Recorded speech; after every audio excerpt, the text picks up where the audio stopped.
My name is Simon, and what I'm about to share completely altered my perspective on marriage, love, and myself. For years, I believed I was doing everything right, or at least enough to keep my marriage together. I wasn't perfect, but I tried. I compromised, let things slide, and told myself that love meant making sacrifices. Then one day, I overheard something that shattered every illusion I had. My wife, the woman I had shared my life with, said something that made me question if any of it had ever been real. That was the moment everything changed. If I had noticed the signs earlier, maybe I would have saved myself from years of wasted effort. This isn't just a story about betrayal. It's about waking up, seeing the truth, and learning when to walk away. If I'm being honest, my marriage to Lillian wasn't something that started with love or even deep attraction. It was arranged. Our aunts were good friends and thought we'd be a good match. I didn't have strong feelings about it at the time. I wasn't the type to chase romance, and Lillian seemed like a decent woman, quiet, polite, and elegant in a way that made her seem like she'd be a good wife. So when the family suggested we meet, I went along with it. Our first meeting was awkward. We were two complete strangers sitting across from each other, trying to act like there was something there. She didn't talk much, and I wasn't sure if that was her personality or if she just wasn't interested. But as time went on, we got used to each other.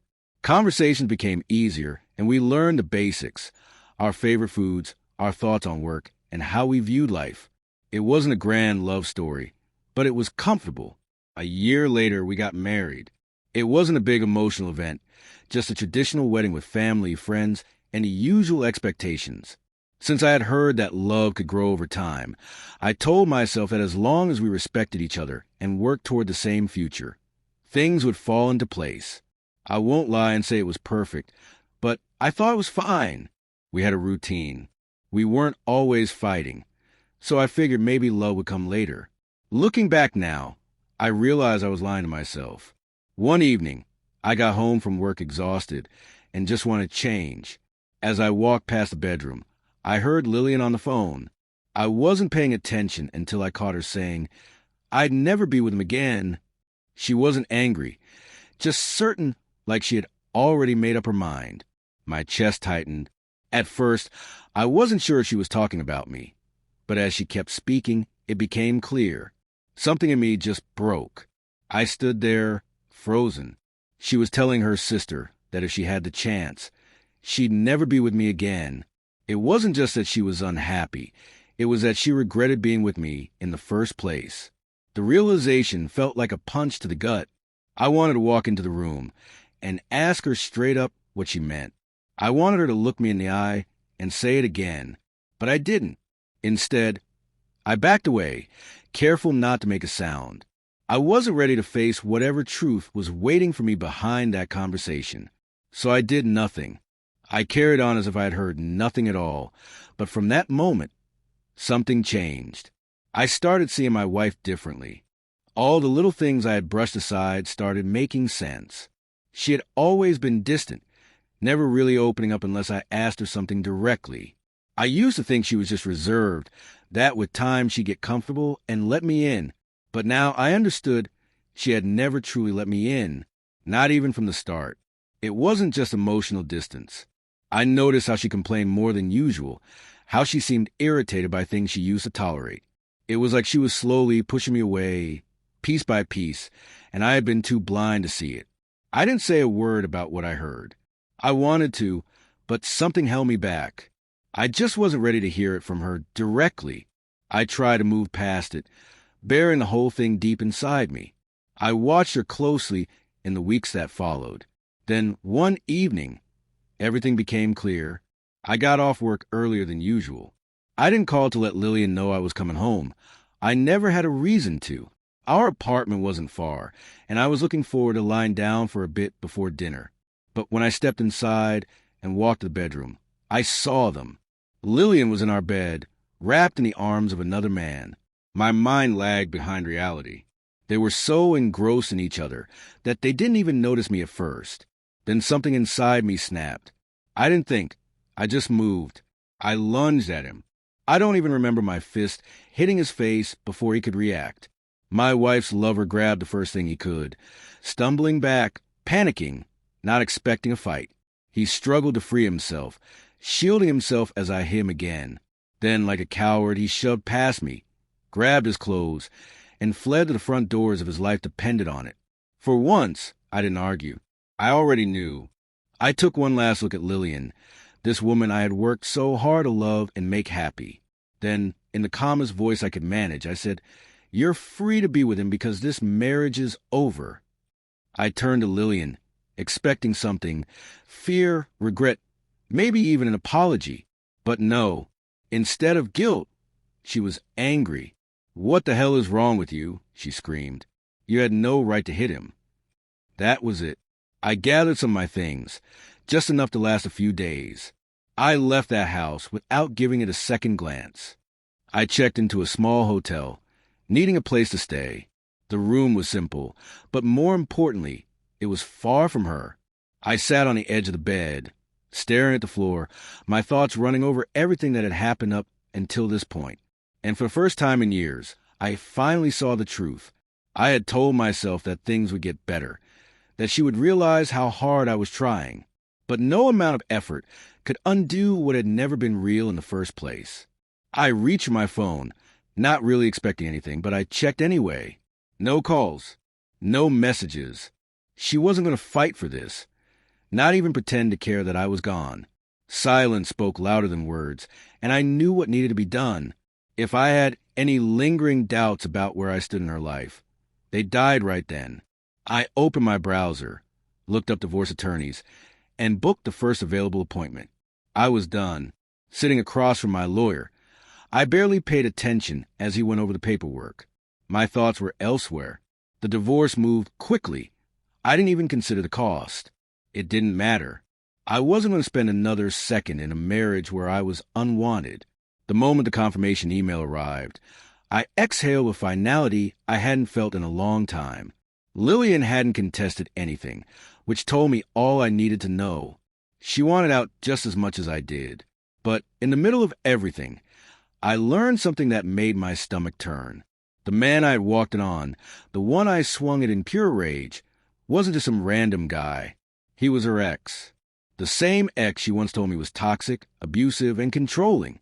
The same man she claimed she would never go back to. Yet there she was, sneaking around with him behind my back.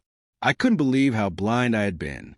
From the start, Lillian painted this guy as a monster. She told me he manipulated her, ignored her boundaries, made her feel like nothing.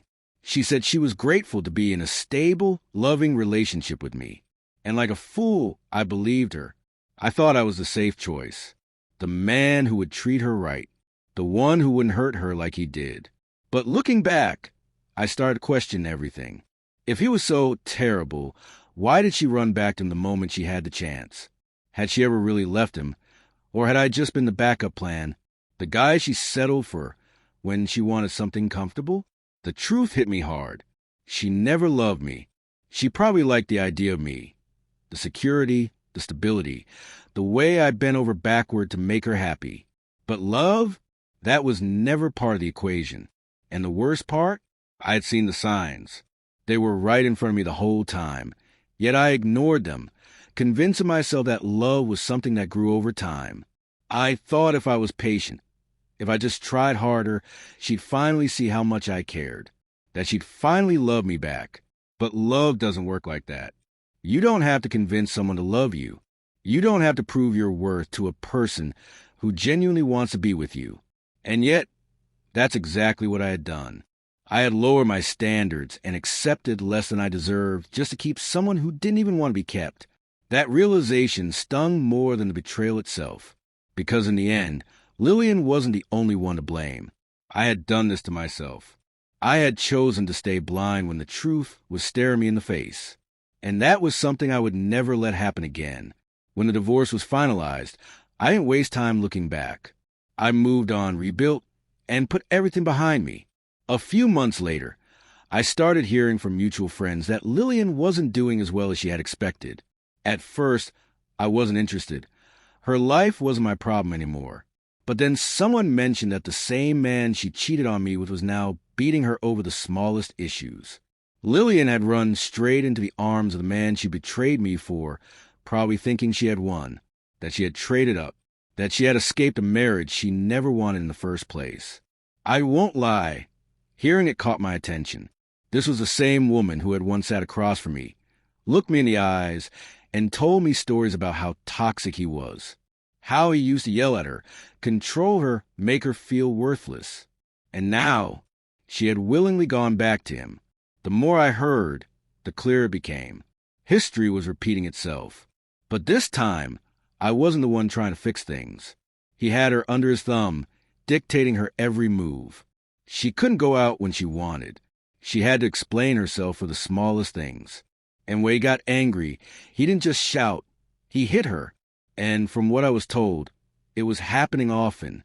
People expected me to react, maybe with anger, maybe with pity, but I felt nothing. No sadness, no sympathy, no satisfaction either. Just nothing. She knew exactly what she was walking into, and she did it anyway.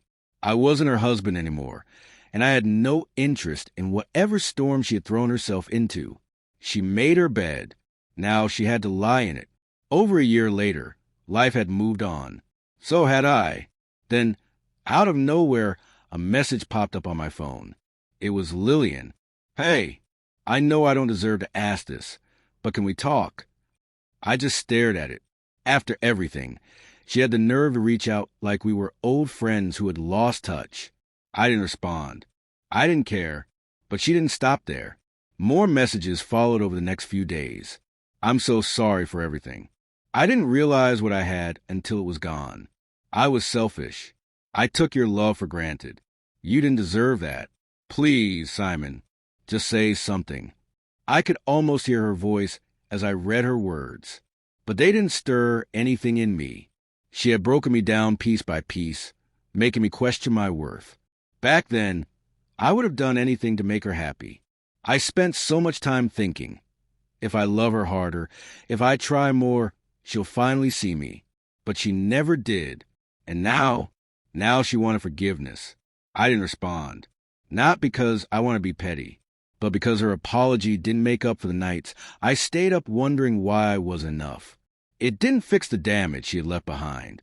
So I let her words sit there, unanswered, just like she had left my love, unappreciated. If there's one lesson I want you to take from my story, it's this: never settle for a love that isn't reciprocated. I spent so much time trying to be a good husband, believing that if I just did a little more, she would appreciate me. But love doesn't work that way. If someone doesn't genuinely want to be with you, no amount of effort will change that. I ignored the signs, telling myself things would get better. But I was just postponing the inevitable. Her lack of effort, her emotional distance, the way she never truly opened up to me. I convinced myself she just needed time. But deep down, she was never invested. And when people aren't invested, they eventually leave, whether physically or emotionally. Looking back, I see now, I was the only one holding on to something that was never real. So if someone doesn't value you, walk away before they destroy you. Because the day I walked away, that was the day I finally started to rebuild myself. And trust me, nothing feels better than finally putting yourself first.